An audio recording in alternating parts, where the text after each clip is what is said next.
नाशिकची घटना जी आहे ती ताजी असताना म्हणजे जर पाहिलं नाशिकमध्ये कॉर्पोरेट लव्ह जिहाद झाल्याचं प्रकरण हे ताजं असताना आता मुंबईतील आगरीपाडामध्ये देखील कॉर्पोरेट लव्ह जिहाद झाल्याचं प्रकरण जे आहे ते समोर आलेलं आहे। एकूणच पाहिलं 19 वर्ष जी तरुणी आहे तिच्यासोबत काम करणारा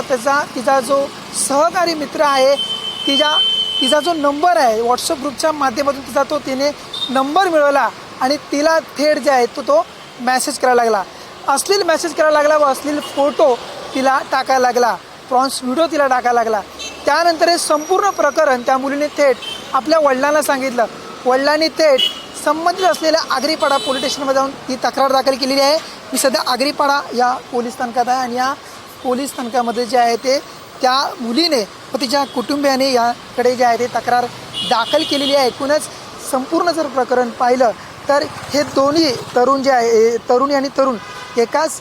ठिकाणी जे आहे ते कामाला होते आणि त्या ठिकाणी काम करत असताना त्या तरुणाने थेट आपल्या व्हॉट्सअप ग्रुपच्या माध्यमातून या मुलीचा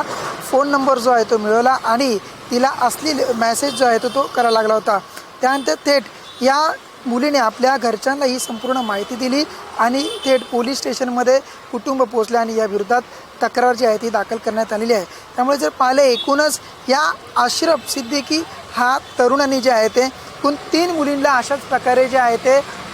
अश्लील मेसेज अश्लील फोटो जे आहे ते पाठवले असल्याचं माहिती जी आहे ती समोर आलेली आहे। त्यापैकी जर पाहिलं आगरीपाडा पोलीस स्थानकात एक गुन्हा जो आहे तो दाखल झालेला आहे आणि दुसरा गुन्हा जो आहे ते पायधुनी पोलीस स्थानकात जो आहे तो हा दुसरा गुन्हा दाखल झाला असल्याची माहिती एकूणच समोर आलेली आहे। त्यानुसार जर पाहिलं यांनी अशरफ नावाचा हा जो तरुण आहे हा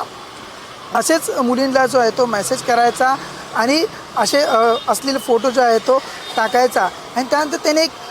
त्या मुलीशी बोलताना असं देखील म्हटलेलं आहे, आजकाल ज्या हिंदू मुली आहेत त्यांना ही मुसलमान मुलं जे आहेत ते त्यांना आवडतात असं देखील त्यांनी त्या मुलीशी वक्तव्य करताना ते बोलल्याने असा FIR मध्ये देखील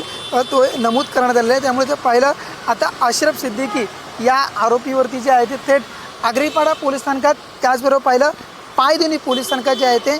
तक्रार गुन्हा जो आहे तो दाखल झालेला आणि पोलीस आता संपूर्ण प्रकरणाचा जो आहे तो तपास करत आहेत।